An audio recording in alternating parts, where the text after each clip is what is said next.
Welcome to Tomorrow Makers, where we explore how we learn, live, work, and play now and in the future. I'm Summer Beatty. And I'm Carlos Ramos. What a great conversation we just had. Yes, Lasada Pippin. Who's Lasada Pippin? Lasada Pippin is a computer engineer turned public speaker. And he was with us on campus today to talk to our students, and he's going to hang around, do another presentation this evening to the community.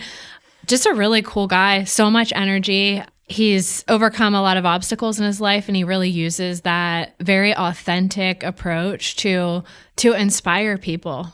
It's a lot of fun. This is now the second one where we've done an event or attended an event and then gotten the opportunity to have that interview with the presenter. As we're sitting in the audience, I'm like, I hadn't looked at our questions yet. Surprise, surprise. And I'm like, oh, well, I can ask this and I can ask this and that's the other thing. But then I'm like, now we got to show up. We got to show up with intention here. I mean, this guy, you got to be on your game. Because he's on his game. He is. He really is. In the end, we asked him a question about his legacy, and he talks a lot about finding your more and to always expect there's more, to want more. And I think we, as a team, actually do a really good job of not settling for anything less. But what is your more? Oh my God. And when you said you're going to ask me a question, I'm like, you are going to ask me that question. Okay, I was just trying to not have it asked to me. It is a fantastic question. That's also a delay tactic. Say how great Right. a question is. So I'm trying to process, but I'm speaking so much that I can't process this at the same time. So what is my more?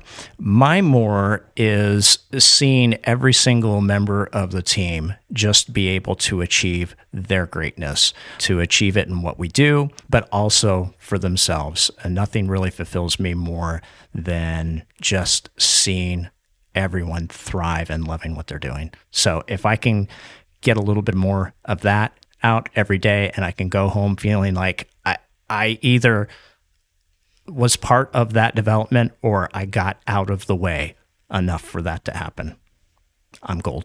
Okay. Spoken like a true leader. So let me throw this question at you. We talked about the future self and the current self. Have you ever done that to where you are imagining that future self and that future self talking back to your current self? No, but I imagine myself currently talking to my past self. I think we all do that. Yeah. Well, I almost think I think that's recognition for like, okay, I've come a long way. Yeah. That's really cool. But future self, no, I don't think about that. Maybe we're not all doing that because I think a lot of times we're critiquing ourselves, but you're just having that conversation with your old self. Yeah. That's cool. Yeah. Like I never thought I would be on a podcast. Somebody'd say, you're going to be in the future, your future self is going to tell you in the future, you're going to be on a podcast. No, I don't think so. I wouldn't believe them. And I think you're having fun with it. Yeah, it is fun. I'm having fun with it. Yeah. All right. Little bonus on this episode. So after the closing credits, you may have noticed that there's always a little bit of snippet afterwards. Did you notice, people? If not, go back and listen to, I don't know, starting like episode, I don't even know what episode I started doing that. But today, we actually have a little mini interview afterwards. So you may hear us call out to Casey, who was helping out Lasada today. This is the first time we had somebody in the room, the fly on the wall, who didn't say anything, but she kind of did. She did speak up a few times, so we want to give her credit. She was in here.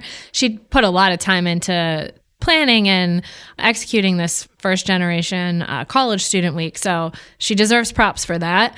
And Casey works here at the college. She's the coordinator of Student Success Solutions. She popped into the studio when we had an open house back in February, and she was so kind to sit down, hop on the mic with me, and give a little mini interview. So, a little bonus for you at the end of the episode. Here we go. Tomorrow Makers. Enjoy.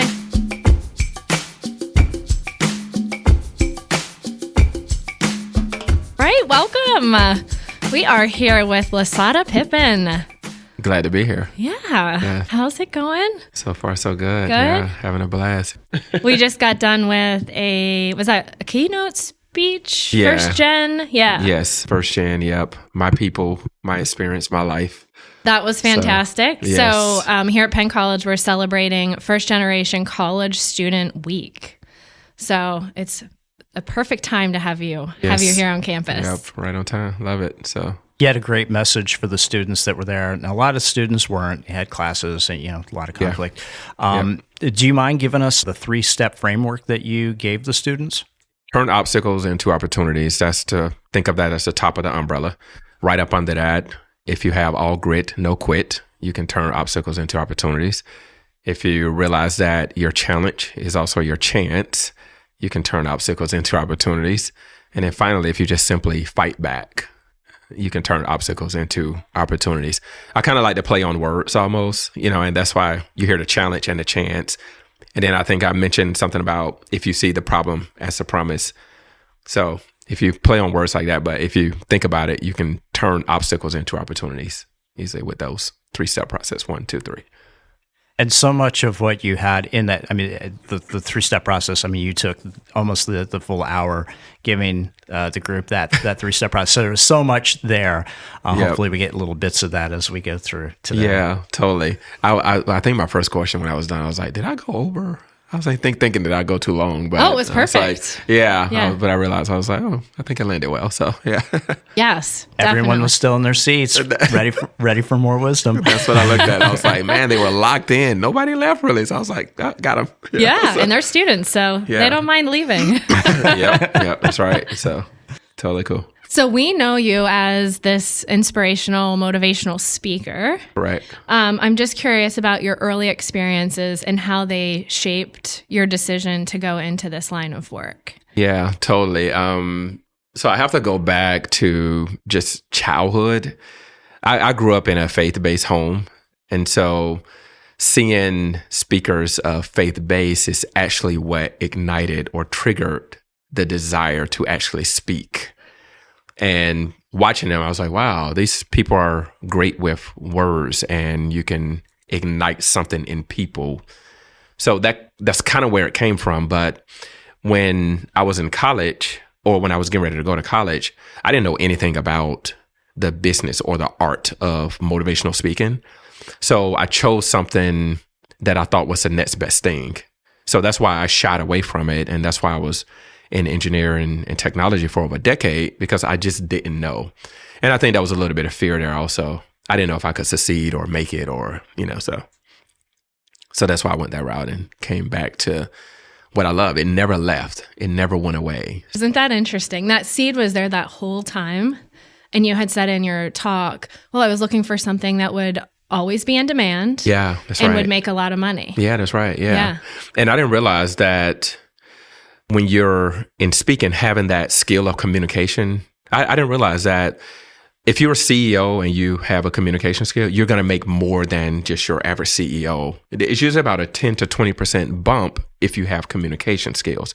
I never thought about that, or I never even processed that in my mind. It was just something that I loved doing. And I think I mentioned it in the talk as well, that I was doing this for free for over 7 years. So I would use PTO and leave work to go do an event and come back. And it got to a point to where I was just like, I can't keep juggling this. I have to make a decision. Kind of what I talked about today is that either I'm going to go after it or I'm just going to, hope and wish that I would have did it someday. So that's kind of how that transition sort of shifted and so forth. But yeah. So you didn't go to school to learn how to do public speaking or presenting or almost theatrics, so that you just learned by... Yeah, so a lot of books, okay, a lot of practice, and if you heard earlier, a lot of alone time in parks, empty parks. Explain that. I think that would be a fun thing to talk about. The squirrels. Make sure you talk about the squirrels. Yeah, totally. So I took one class, the squirrels, right? When I was in engineering and information systems, I took one class that was on public speaking, and I hated it. I didn't even like it at all. I was like, this class is lame, But anyway, it wasn't through school or some type of program or anything. I did Toastmasters for a little while. I was in NSA, which is National Speakers Association, for a little while. But those things weren't what honed my skills. It was actually just doing it, going to do it. And when I had that moment where the lady told me how awful I was, that kind of lit a fire under me. And so I would go to these random parks, not random because they were down the street from the house, but I would go to these parks and literally use that as a practice ground. And I'm pretty shy for the most part. It's weird because when you're on stage, it's like I come alive on stage, but everyday personality, I'm shy, I'm introverted for the most part. So going to those parks was like golden for me because it was just me, no one out there by myself, nobody can see what I'm doing. So I love that. And so I use that as a practice ground in those moments. And so I would go out there and act like trees were people, and squirrels running around. And so it was so much fun, but it was so weird for other people when they found out that I was doing that. It was like, that's weird. But for me, it was actually a stomping ground, a learning ground for me to actually build a craft and develop it and, reading all these books and stuff on how to present and all this kind of stuff. So, yeah. Yeah. So for our listeners who weren't at the event earlier, some woman came up to you after your speaking engagement. You're greeting all of these people. They're telling you how wonderful you are. Yep. She's coming towards you. And like you said, I think a Halloween character, you're like, oh no, she's a zombie. And she says, you're awful, or you were awful. Yes. And you were just like, what? Yeah. I was devastated. That was heartbreaking for me because I had been doing it for free and, I thought my skills were at least good enough to get booked. And I was getting booked, even though they were free events. I just didn't think I was awful. And so for someone to say that, I was totally confused and devastated at the same time because I took her words as if they were gold. And I didn't even know this lady, I had never seen her in my life, total stranger, so you would think that a total stranger shouldn't have that much value on how you feel or how you respond to it. But she did, and her saying that actually challenged and lit a fire under me because the other side of me is very competitive. So I love it. Yeah. Yeah. You talk about challenges, becoming those opportunities, those obstacles becoming those opportunities. Yeah. That was an obstacle. That was a huge one too. You talk about fighting through fear. Yep. To get to the other side of something, we have to do that in order to improve. Absolutely. So think about this for a moment. Someone walks up, they say you are awful. You believe them. You take it to heart. Think about going to your next event, to your next stage.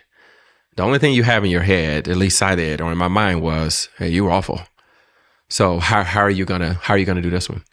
That's kind of the question. It's kind of like I dare you to get up there and do it again, And so, but again, I had to really dig deep because I really felt, or I really believed that I was supposed to be in the keynote speaking space. I believe that. And I believed it enough to go back even after she said that. But I took some time off though. I took a few months off before I went back on the stage just because I was scared. And I was thinking, I was like, wow, what if I really am awful? So what if this is true? What if she was the only one who was bold enough to say what maybe a few other people was actually thinking? So yeah, you have all this stuff playing in your head, in your mind, and but I had to go back and face it because it was something that I wanted and it was something that I felt like I could really make a difference in this space. So that drove me more than stopping. What was that moment like when you're at 2-3 months that you're in this break? Yes. What was that moment that said, no, get up? Yeah. I have to credit my wife here in this moment because she believed even when I wasn't believing, she was still believing. She was like, no, I think you're great. And that's actually how we met. She met me speaking at some little class gathering. That's how she saw me. She was in the class and I was on my way there and she was already in there. So I always tell her, you got in my way because I was going to do what I was supposed to be doing. But nonetheless, her believing was kind of like, I felt bad because I wasn't believing myself and then she was. So I felt bad. I felt like I was kind of letting her down. I felt like she was fighting for my dream and I wasn't even fighting for my own dream. So just mentally going through that every single day, I finally had to say, like, hey, you have to go back and try again. You have to. And she even stopped talking about it. She stopped talking about speaking and pursuing it. She just stopped. She said she stopped because I wasn't putting the effort there anymore. And so when I noticed that she stopped, I sort of got a little annoyed, I guess, at her. Like, I don't know how I got annoyed at her over my stuff.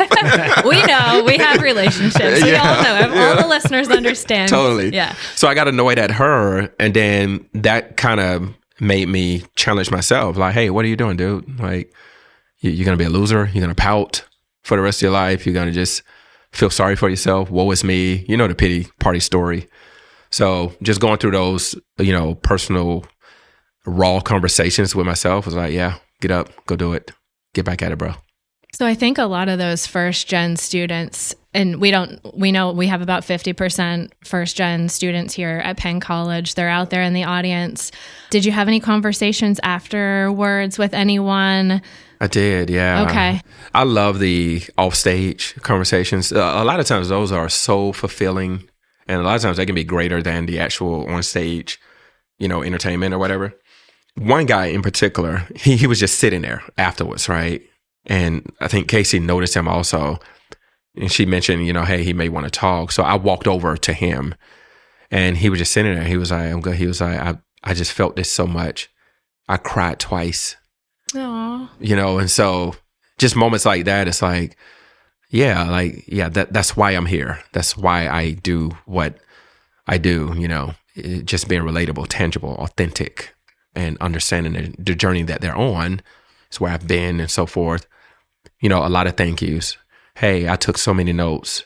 I'm really going to apply myself and do A, B, and C, just from different people. And, and then a lot of times it trickles in through social media afterwards. I'll get a lot of messages that they don't want to say right there in the moment, but they can say it there. And, I always make sure that I try to respond to every message, everything that comes in. I try to respond and make sure that they know that, hey, I wasn't just a guy on stage, So, yeah, totally. But I love those interactions after the offstage moments is what I call them. Yeah. Yeah, that's success. I mean, you get one person afterwards. I mean, if I were you, I'd be like, okay, job done. Yeah. Success. Like so rewarding. Yeah. And you weren't getting that as a computer engineer, I'm assuming. No. Same kind of feedback. Yeah, not the same. I was sharing this with my wife the other day.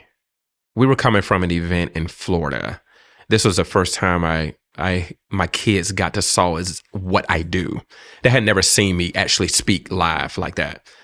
And so I was excited about that. But we were coming back and she said, you love doing this stuff, don't you? And I was like, yeah, I do. I salivate over this stuff. But there was never a moment in engineering to where I can say, oh, I salivate over this. There was never that moment. And so transitioning it wasn't hard and it wasn't easy. It was neither. It was both, because I do have an appreciation for what engineering, what that field did for me, for our family. And so, yeah, it was tough though. But yeah, I love this.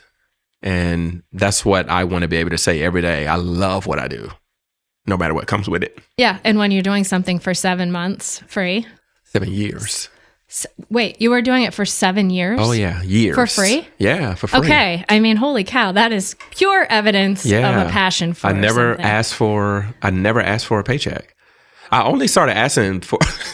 This is funny because I only started asking for money because my wife was like, hey, we need to monetize this. Like, if this is what you want to do, you need to figure out, how to get paid for your services or whatnot. But I never asked for money. I never even thought about it. I didn't even think I wanted to ask for money. I just love doing it. I just love the opportunities, and for me, it was like, hey, these are ways that I am getting better, that I'm actually getting on stages and so forth. So yeah, but 7 years, I would use all my PTO. Wow. Okay. So I was thinking 7 months was a long time. I'm thinking that's amazing. 7 years. Yeah. Wow. I'm pretty sure that's the 10,000 hour mark. There you go. Is it? Yeah, okay. There you go. Yeah, that's the 10,000 hour mark. Yeah, pretty much. Yeah. So I've put in the work, but I feel like I'm still working. I feel like I'm still growing, still learning. I can still get better. I always record my presentations. If I don't record them with a camera, have somebody do it, I usually record the audio, and I'll go back and listen to it. I'll go back and listen to it, critique it. Oh man, hey, you could have paused here. You could have put bass here, treble here, just all the fine detail stuff. Yeah, it's just my passion. It's just my obsession over this stuff. So yeah. So when you decided, okay, I want to start doing public speaking, how did you know you wanted to have the topic of motivating the audiences and encouraging them? I kind of took my story, my experience. Hey, what would they benefit from? There's a lot of people that need to turn an obstacle into an opportunity. There's a lot of people like that. And there's a lot of people that don't have a good relationship with obstacles or with problems. So I took that and I said, I've been climbing, fighting pretty much my whole life. I grew up fighting, not physically fighting, but just fighting to get in position, to get in certain places and to outlive, or outlast certain conditions and so forth. So that fight was always like, I wonder if I can help other people learn how to fight, essentially. So that's kind of what the topic was. I just kind of took what plagued me and was like, let's figure out how other people can use this as well. Yeah. Yeah. So tell our audience a little bit about your obstacles early on, just because some of us were at the event earlier and we have that background, but I think it might help to set the stage a little bit. Yeah, totally. I wish I had this picture that I could have showed to the audience, but I couldn't find it. But I mean, I grew up to parents who, again, barely graduated high school. They left Alabama when they were 18, got to Atlanta, 19 years old. No education, no funds, no car, just kind of almost nothing, And my dad, he grew up poorer than my mom did, even though my mom was poor too. And my dad, he didn't have his dad in his life. So growing up, watching my dad struggle with that and not knowing how to make powerful decisions, not knowing how to overcome a lot of the challenges that kept our family in a impoverished position, I was like, no, I have to be able to fight out of this because I'm the last boy. I'm the last Pippin, and I don't know if somebody don't start it now, who will? Who would start it? You started it. I did. Yeah. I didn't want to wait for my nephew at the time. Neither one of my nephews at the time. I didn't want to wait for, hey, let me see if they're gonna do it, or if I have kids, which I do. Let me see if one of my kids can do it. Like, no, let me change this trajectory right now. But just growing up with a whole lot of nothing is kind of how I put it. We didn't have cars. We didn't have money a lot of times. We rented. We didn't own a home until I was grown. I might have had just graduated college before we ever could say that we owned something. So just not having those resources, having all of those challenges and chaos, it actually builds something in you. It either breaks people or it makes them so resilient that you almost can't kill them, like ants almost. It's like, either you're going to be a fighter or you're just going to sit on the sideline and pout about it. And so I'm grateful that the fight came out of me versus the option to quit. And so, growing up in that chaos, strange relationships, like I mentioned, with my brothers is, it was just so much chaos and dysfunction that I can see why it's easy to quit and how it's hard to overcome and even come out of that stuff when you don't have a blueprint. You don't know who to turn to. You just don't know, so I'm just grateful that there was a fighter spirit in me that, made it through. So, yeah. Yeah, you said a couple times about not having any mentors. Yeah. And mentors come up in our conversations here on the podcast a lot. Yep. And the power of having that person, that go-to person, Yep. You're not sure what to do. Yeah. I mean, even going to college is difficult. The process can be complicated. Yep. The forms and all of that. Oh yeah, totally. How did you do that? So when I was telling the story about my parents brought the recruiter to me at Burger King, right? When you were working. Yeah, I was working at Burger King. Yeah. Yes. And they brought a college recruiter there. That was my parents' last interaction in terms of how things were going to go for me in terms of college. My parents never filled out an application. I mean, my parents probably didn't even know what was going on, like, period, honestly. So a lot of this stuff was on me to just figure it out and find your way through, And again, I'm just so grateful that I had a fighter spirit to want to figure it out. And I think coming back home after that summer and seeing people in the same position doing the same thing, it was the same stuff. And I was like, no, I don't want to do this. I don't want to end up like this. So it's either fight or sink, And so for me, the fighter rose up. But my parents, they probably had no clue about, my college experience. The only thing they knew was when it was a graduation date. They were like, yes. Yeah, it was like, somebody finished, so they get to put on their suit, and celebrate. We got a college graduate in the house now, and so, but they didn't have a clue. So I had to figure out all of that stuff out on my own. FOSFA, all that kind of stuff, financial aid, everything, literally. So, but made it. How about mentors now? Mentors now, yeah. So I have two now that I primarily look to or have a direct connection to now.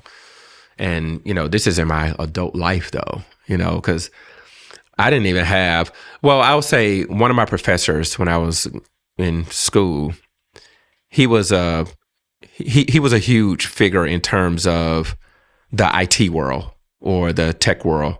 He was kind of a huge figure, because he was someone that looked like me that was actually successful. He was a doctor in his field, in his space, professor. So that was inspiring to see that. But just every day, it wasn't, And the thing is, I wanted that. I wanted to be able to look at my dad and say, hey, you're my hero. I wanted that. But I had to be honest with myself and I told myself, like, no, I actually cannot say that. I can't say that. But I wanted it though.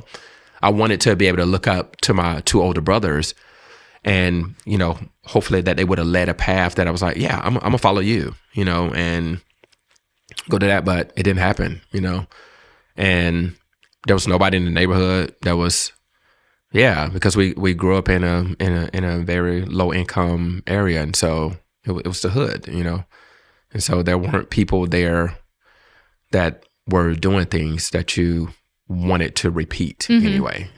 So you grew up in Atlanta and you live in Atlanta. Yeah, okay. I'm in Marietta, but it's Atlanta. But you decided you wanted to stay there and raise your family. Yeah, because I love Atlanta. Yep. I think it's a great city. It's thriving. It's a lot of exciting things there. It's a lot of wealth there, a lot of opportunities there. It's a great place. It's just we grew up in, the down parts of the city, but it's a great place though. And I love it. And so it would be hard to take me away from Atlanta. I don't know if there's a lot that competes with it, honestly. The only place I would probably relocate to is Colombia, South America, where my wife is from. We usually spend summers there. That would be a place where I could see, possible relocation. I think Summer just spun off a whole new podcast episode just on that. Yeah, I could go down a rabbit hole on that, but we won't. Really? It was going to go to Carmen Sandiego. Where in the world is Carmen Sandiego? But we won't do that. That's just more work for Carlos when he does the editing. Yeah. Now, you mentioned in the talk today, when you got back from, I don't know if it was like your first year from college or, getting done with college, coming back to the neighborhood. Yep. And people are seeing you different. They're treating you different. Were you able to impact anybody else when you came back, since you didn't have that person? The unfortunate answer is no, because the friendships kind of dissolved. Yeah, it went the opposite way. It dissolved, and that's how I was alone a lot. I found myself alone a lot, and I think that's how I embraced being introvert, shy, or whatever, is because we couldn't connect, we couldn't relate anymore, because they thought I was, I guess, trying to be something that I wasn't. And that was never my goal or my intentions, but I just wanted better. I just wanted, a better life. I just wanted a better outcome. And they couldn't see it that way. So it kind of dissolved a lot of the relationships from the neighborhood. Like, I don't know anyone from my neighborhood to this day. I don't talk to anyone from my neighborhood, not even my high school.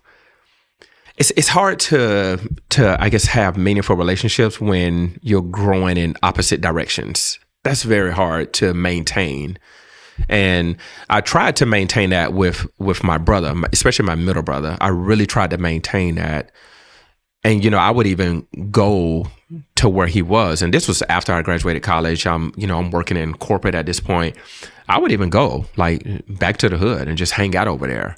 I didn't have nothing to do there. I was bored, but I would just go there just because I wanted to try to keep a connection and make this, relationship with my brother work and so forth. But it didn't. It was, I think we were just too opposite at this point, and even the friends in the neighborhood. So it just didn't work. So I wish I could say the story of where, hey, yeah, I went back, connected with this guy, and it turned around. And I'll even tell a even more personal story is that my nephew, he's going through similar upbringing or transitions of what I did. Low income, no goals, no dreams, no ideas, no plans. And we enrolled him, meaning me and my wife, we enrolled him in college at Georgia State University. We enrolled him in there, got him in there because I don't think he was going to do it himself. And I was okay with that because I didn't do it myself. My parents brought a recruiter to me. So I was okay with doing this process with someone again, if it would mean their life was different. He dropped out after about a year, and I let him come live with us for a few months. I said, hey, you can come live with us, but we got to have some goals. We got to have some things that we're going to go after. And unfortunately, just didn't want it. Didn't really want to make a difference, didn't want to pursue anything more. And so it's hard when you have that type of, I guess, obstacle or problem in your way and you can't see beyond it. You can't see around it. So that's kind of hard to manage those relationships when it's so opposite. Yeah. You posed the future self today. Yes. And I wanted to dig into that a little bit more because I might have been trying to process something else that you had already been talking about. How did you get to that point where you're thinking about the future self and talking back to the you now? Yeah, totally. Let me ask you, was it a good character, the future self? It is. Okay. I thought it was interesting. I think especially to a student audience. Okay, yeah. I thought about that because, again, I read so many books. I'm always learning. I try to learn everything I can and everything I learn. I always trying to eat information and knowledge up. And I always just think about one of my greatest fears is the fear of regret. I never wanted to have to share the story of, man, I wish I would have did the speaking career. I wish I would have went to college. I wish I would have finished college. I never wanted that story. So that became a motivation. And that's kind of how this character kind of popped up in my mind. It's like, if there's somebody in the future, one, what does that person in the future looks like? And what are they going to say when you get there? And so it's only a couple of things they can say to you.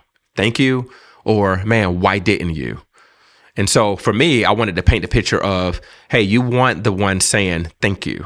That's the person that you want in your future. So think about everything you're doing right now. Everything you do today only shapes the word of the character in the future. So whatever you do today, that's what he's going to tell you.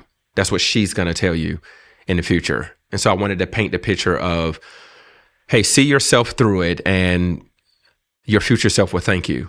Once you get there, once you arrive, once you make it to the stage that you want to be on, they'll thank you.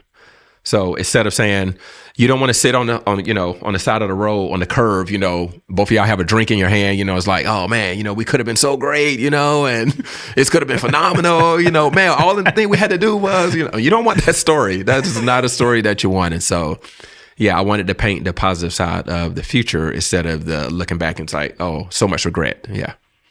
How far should someone look? Oh, that's a good one because I'm kind of an in the moment person. but I also think about calculated risk at the same time. So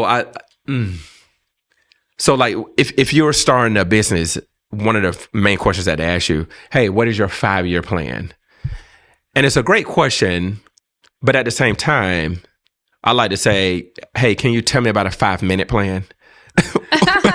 What is your next 5 minutes plan? That is my language. What is the 5-minute plan? Yeah. Give me the 5-minute plan. So it's okay to look out as far as you can see, as long as you keep the moment. Keep the moment right here in the front, because whatever you're looking out at, it doesn't matter if right now does not line up to that. 5 years is so big, especially when you're talking to the youth, college kids. I mean, I'm often talking to them about, post-graduation, and it's automatically, so many of the eyes just start to glaze. It's like they can't see it. It's too far and it's too big. It's too many unknowns. But I can think about 5 minutes. I can think about that. I can even think about 5 days if we want to talk about that. Hey, in the next 5 days, hey, can you just, write out a simple plan of how you're going to commit yourself to studying 5 minutes a day, if that's all you can do. But 5 years that's just so hard to see. But if I can take this thing one step at a time right now, just commit just right now, then I can build momentum and I can build traction, and then I can keep on going. But if I have to try to solve my challenges today in 5 years, I'm probably not going to solve them. Yeah. And most people are probably going to think like, you know what, that's too difficult. That's too much to figure out. Think about people on, weight loss journey or whatever. The problem is down the road. That's the problem. But if they just do it today only, hey, just only mark off today. I think this was Seinfeld, where he had this calendar where he would have to say, hey, did I write a joke today? He had to write a joke every day or something like that. And he put an X on every day that he wrote a joke. And his momentum became the chain of X's. So he didn't want to see a break in the X's or whatever, but it was only day by day. It wasn't, hey, I need to have 365 jokes by 2025 next year. It wasn't that. I just need to have one joke a day. So if we can bring the 5 years back to 5 minutes, it just changes everything, I believe. About the process. Yeah, the process. Enjoy that, not the prize. Don't look for the prize. Just enjoy the process to the prize. It's a huge difference, Yeah. I'm mesmerized by your ability to rhyme words and find 2 words with this, that's just how your brain works. It is. And I love wordplay. I love it. I don't know if I was telling Casey that or not, but I love it. Like problem, promise. I love that. And if you even look at it, I'm just a nerd like that. I get really geeky over this stuff. But nonetheless, if you look at it, you're going to be a pro either way. PRO, promise, PRO, problem. Either way you look at it, you're going to be a pro. Either you're going to be a pro at getting stuck behind the problem, or you're going to be a pro at getting to the promise. You see what I mean? I just love wordplay, challenge, chance, obstacle, opportunity, opposition, opportunity. I just love the wordplay, and I just think people can relate, or it connects in their brain a little bit better if it's simple enough. And so, yeah, I love that. You're going to be doing wordplay on the episode title, aren't you? Oh, yes, I might. Now that I have that idea. People grab that stuff and eat it up, They so, do. Yeah. So you're talking about unlocking greatness. Yeah. Has this been the theme since you started? Is this something that has evolved and is continuing to evolve? Yeah, it's evolved, actually. I started with talking about find your why to discover your how. That's what I started with.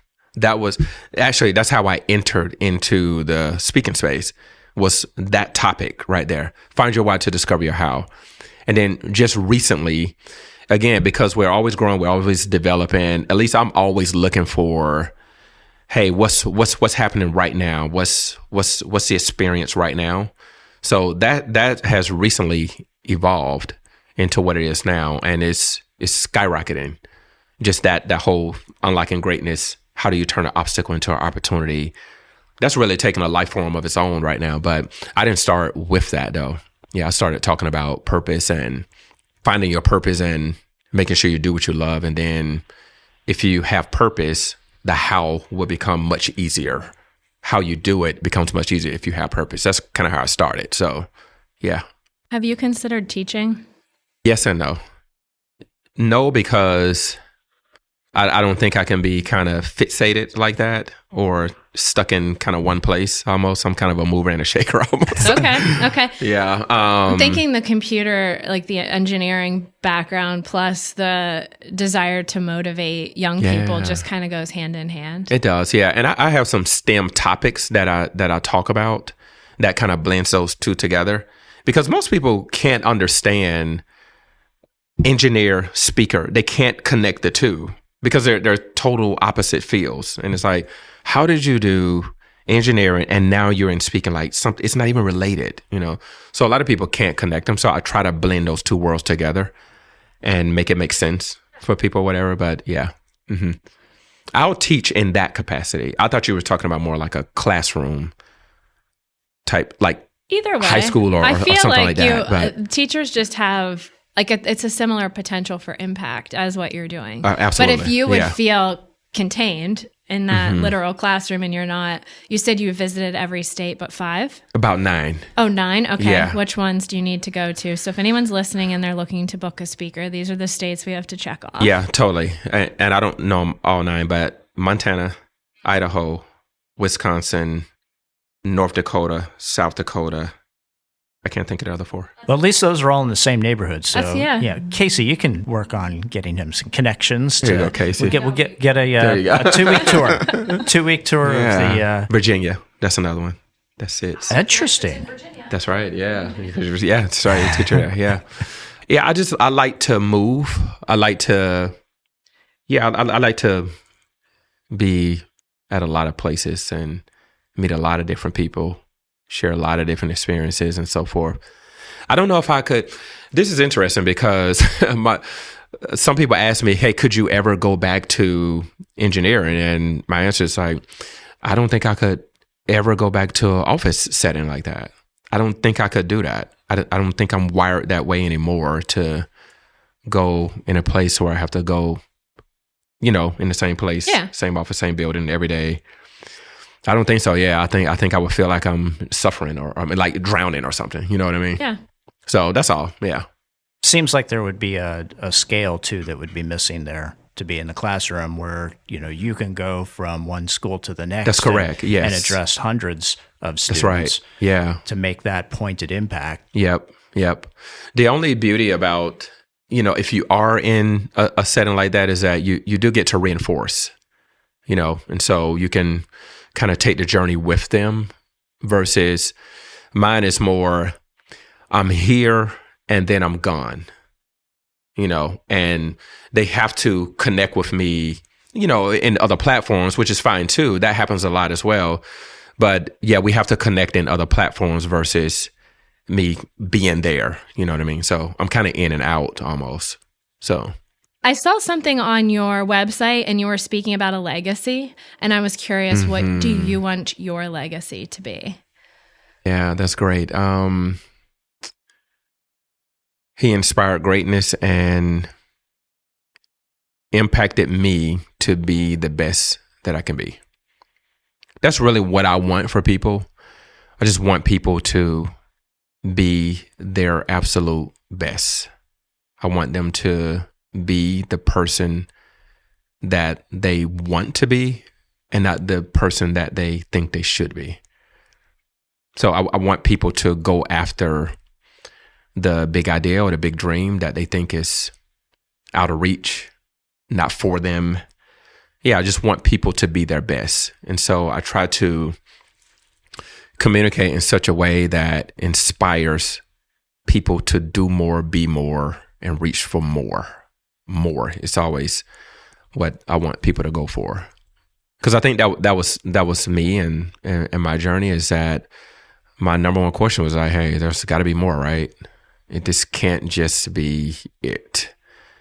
And so, yeah, I want to inspire people to be the best that they can absolutely be. And don't be afraid to go after that person that they have in their mind and their heart. Yeah, don't be afraid to become that person. What's your more?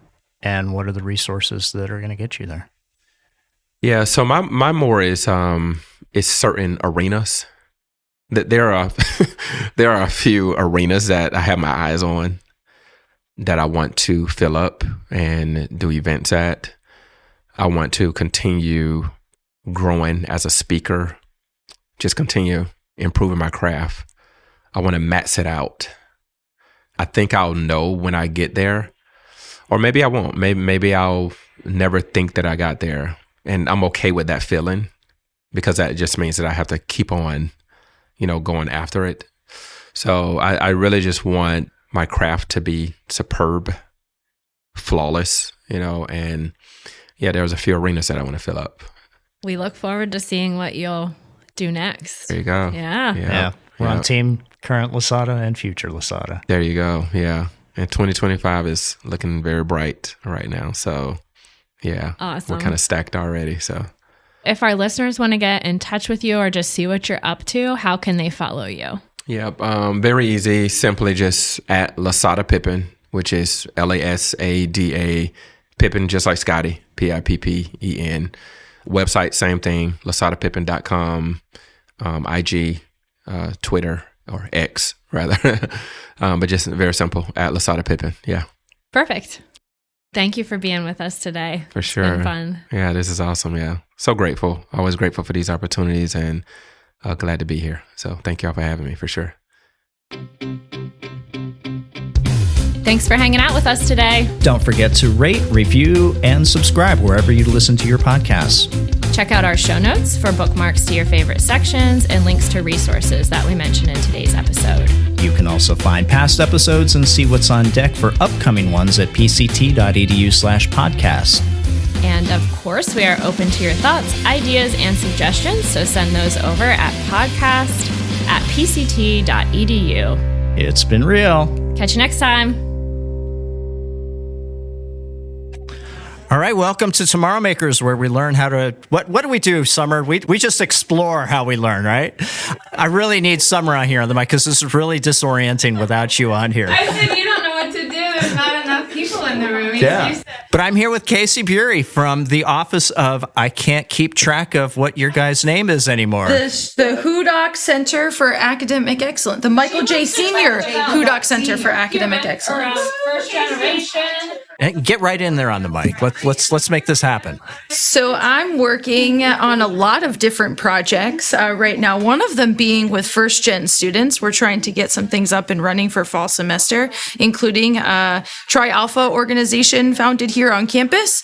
So we have that to look forward to in the fall. Awesome. Now you guys are serving not just first gen students, but you're serving all students on campus. Not even just first year students, but all however many years we have them. Students. Correct. So we used to be primarily focused on first semester and first year students. When we were Leap Center, we realized there was a need for students beyond that year. And so we've expanded our services to include all of the upperclassmen as well.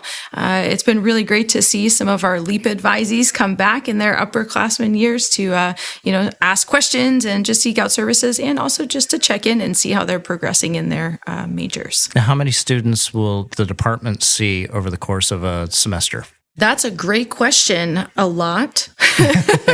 Now, how many will you personally see, however you want to break down that time period? So in my particular role, I serve kind of double duty. So I meet with students as they request, but then also I have an assigned group of students because I work with academic operations in a specific group. And so I have a small cohort of about 12 or 13 students that I meet with regularly, in addition to the walk-ins. And our walk-ins, I honestly have no idea. I haven't checked those numbers recently, but it feels like probably close to 70, 100 different individual students. And some of them, again, are return students who come back for multiple meetings, depending on what their needs are. Now, a student they don't have to wait to have an appointment to meet with one of the members of the team. They can just come in and hang out in the center. You have an open area where students can just kind of chill? Yes, absolutely. So we have lots of students who actually come in just for that purpose. So we always have free coffee and tea, snacks. That's a pretty big draw for some of our students. They come in.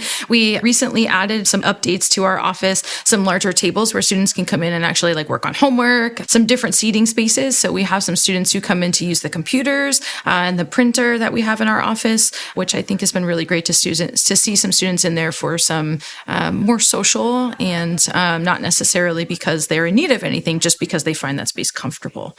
Cool. And you actually have there's like a secret space that you have. Yes. Do students get to use that as well?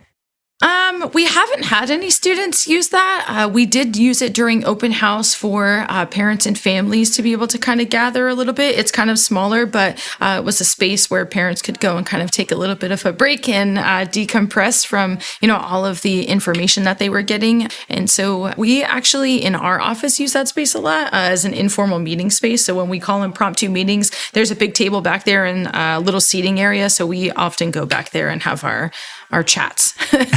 Awesome. Now we're about 13 days away from finals, 13 school days away from finals. What tips do you have for students? How can your office help them, or are they beyond help at this point? Never beyond help. So my actual official title is Coordinator of Student Success Solutions. So I'm always about finding solutions to the challenges or barriers students might be facing. At this point in the semester, I would definitely always recommend students are talking to their instructors first. They know where the student's at in the class. They know kind of what material is left and where they can go from here.